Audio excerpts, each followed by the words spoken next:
ایک واقعہ سنا دوں تاکہ بیان کمپلیٹ ہو جائے.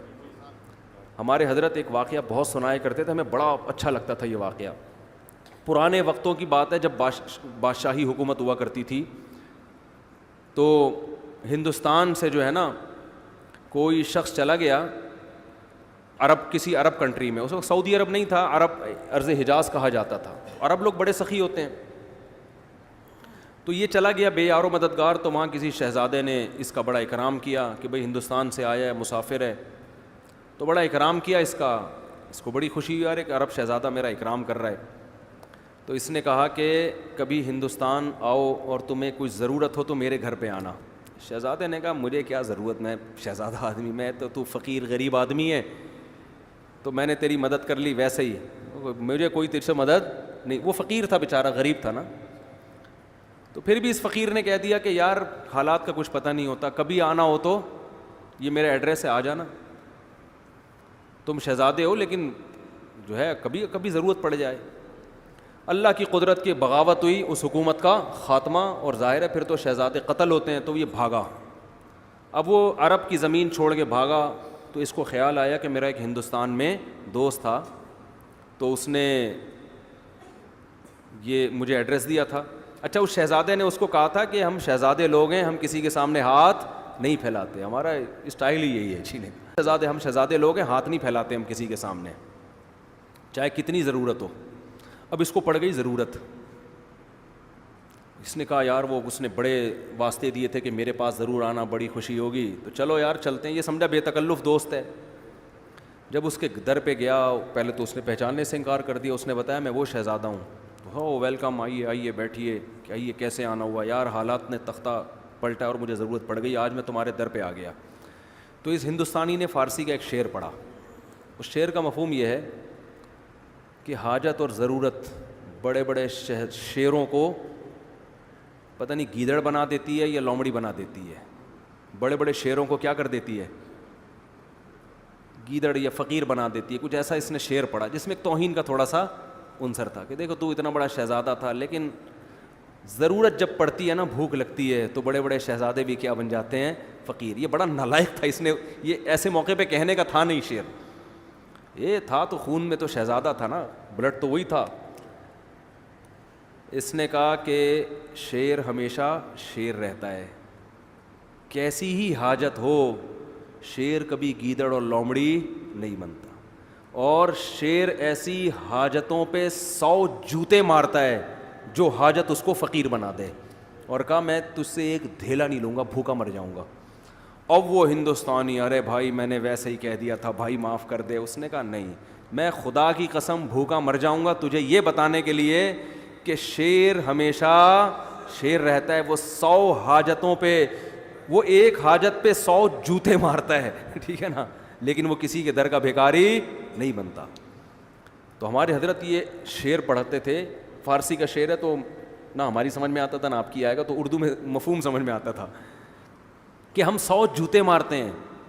تو حضرت فرماتے تھے کہ وہ شہزادہ فقیر تو بن گیا, مگر اسٹائل کون سا تھا, شہزادوں والا. تو یہ شہزادہ بننا ہر ایک کے اختیار میں ہے. بات آ رہی ہے سمجھ میں؟ ایک شہزادہ وہ ہوتا ہے جو حکومت ملتی ہے اور بڑا پیسہ مل جاتا ہے, یہ ہر ایک کے اختیار میں نہیں ہے, کوشش ہے, بنتا نہیں ہے. لیکن یہ شہزادگی جو ہے نا کہ اسٹائل کیسا ہو, شہزادوں والا, سر اٹھا کے جیتا ہو, یہ رکشے والے بھی کر سکتے ہیں, ٹماٹر والے بھی کر سکتے ہیں.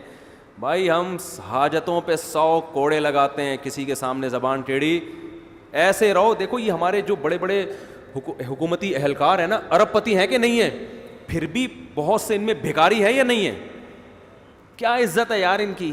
وہ ادھر سے 5 ارب کھا گیا, ادھر سے اتنے روپے کھا گیا, ادھر سے اتنے کھا گیا, ادھر اتنے کیس چل رہے ہیں, عدالت میں جا رہا ہے, کبھی بھاگ رہا ہے وہاں سے, کبھی اندر ہو رہا ہے, کبھی باہر آ رہا ہے. لوگ صبح و شام لعنت, اتنا پیسہ ہو کے بھی صبح و شام لعنتیں پڑ رہی ہیں. اسٹیل مل کھا گیا, ایک پی آئی اے کھا گیا, ایک یہ کھا گیا, ایک ریلوے کو کھا گیا. کیا عزت ہے ان لوگوں کی, بھیکاری ہے یہ. اس سے وہ موچی اچھا ہے جو جوتے گانٹھ رہے لوگوں کے اور کسی کے سامنے ہاتھ نہیں پھیلا. اللہ کی نظر میں یہ شہزادہ ہے. تو یاد رکھو, کسی کے سامنے ہاتھ پھیلانا یہ معمولی بات نہیں ہے, یہ اپنی عزت کا جنازہ نکالنا ہے. اللہ سے دعا مانگا کرو, اللہ کسی آزمائش میں نہ لے کر آئے, اللہ اتنا دے کہ ہمیں ضرورت نہ پڑے. لیکن یہ بھی دعا مانگو اے اللہ اگر کبھی خدا نہ خواستہ آزمائش مقدر ہے تو ہمیں کسی کے سامنے ہاتھ پھیلانے والا نہ بنا. ہاتھ نہ پھیلائے, سر اٹھا کے جیے, دھیلا نہ ہو, لیکن اسٹائل ایسا ہو جیسے آپ سے بڑا سیٹ دنیا میں کوئی ہے ہی نہیں. ہمارے حضرت بہت غریب تھے 60 سال کی عمر تک. فرماتے ہیں کہ میرے پاس لاہور اپنے شیخ کی زیارت کے لیے ٹرین کا کرایہ نہیں ہوتا تھا, لیکن میں جیتا ایسے تھا لوگ قرضے مانگتے تھے مجھ سے آ کے, سمجھتے تو بہت بڑے سیٹ ہیں یہ. اور حضرت بھی دیتے نہیں تھے کیونکہ جس کو دیا واپس نہیں دیا اس نے. حضرت فرماتے تھے اس زمانے میں جو کسی کو قرضہ دے دے وہ احمق, اور جو لے کے واپس کر دے وہ اس سے بڑا بیوقوف. جو قرضہ دے دے وہ بھی بیوقوف, اور جو لے کے واپس کر دے وہ اس سے بڑا بیوقوف. اب اس کا ایک مطلب ہے, لوگ کہتے ہیں یہ تو قرضہ دینا تو واجب ہے, اس کو ڈبل بیوقوف کیوں کہہ دیا؟ ڈبل بیوقوف اس لیے کیا کہ اس کو پتا تھا میں نہیں دیتا تو کیا بگاڑ لیتا, پھر بھی دے دیا. بیوقوف ہے یا نہیں ہے؟ تو ایسا استغنا, تو انسان کسی کی جیب پہ نظر نہ رکھے. بھائی اپنا کھائیں گے, اپنا بھوکے مر جائیں گے تو کیا ہو گیا یار, مرتا ورتا کوئی نہیں ہے. اللہ ایسا کھلاتا ہے نا غیب سے, زبردستی لوگ ٹھوس ٹھوس کے جائیں گے آپ کے منہ میں.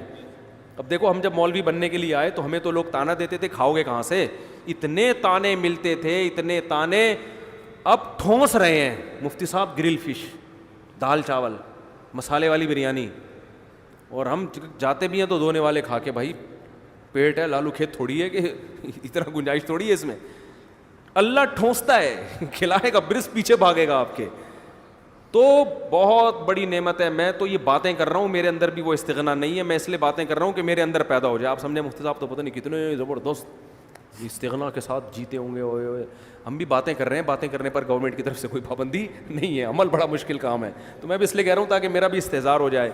تو عزت کا, اور خاص طور پر دیندار آدمی, داڑھی والے, نمازی, ان کو تو بہت عزت نفس کا خیال کرنا چاہیے, بہت زیادہ خیال کرنا چاہیے عزت نفس کا, کہ عزت پہ آنچ نہ آئے.